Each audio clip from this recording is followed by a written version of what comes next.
We're ending our day with a Virginia man who's making a lasting impression by saving his farmland from development. Howard's Farm is very special because of what happened there about 160 years ago. There was a significant Civil War battle that was fought on his almost 100-acre farm. Hundreds of soldiers, including U.S. colored troops, fought and died there. And he thought it would be a travesty if his land was developed. And over the years, Michelle, plenty of developers came a-knocking because his land is beautiful.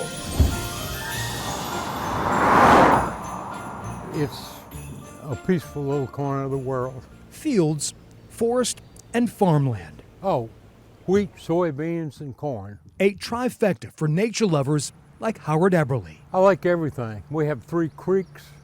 We have some beautiful woods, hardwood and pine.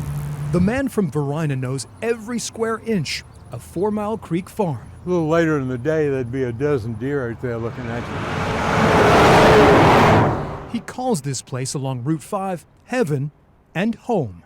4 generations of Eberlys have lived here. Not much has changed since his grandfather bought the farm in the late 1800s. Just 12 miles from downtown Richmond, 4 Mile Creek feels more remote. It's a great place to live. This land has more to offer than just natural beauty. The area is rich in Native American and colonial history.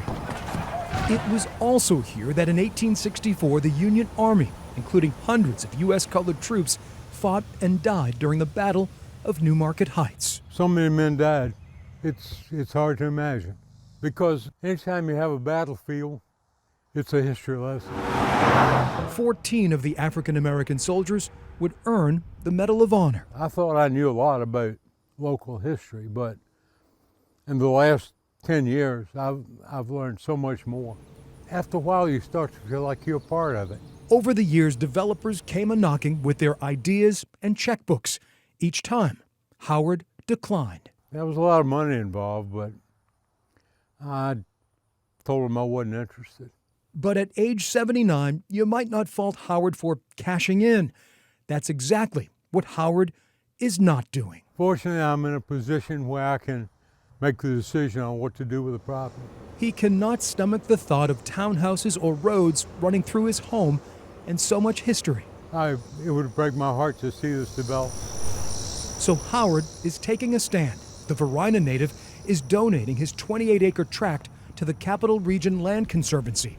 Another 45 acres owned by Howard and his sister will be donated later. I get to live here for the rest of my life. Howard will receive tax credits, but not as much as he could have earned by selling the property outright. I'm pretty content the way I am. It is what would have been here 1,000 years ago.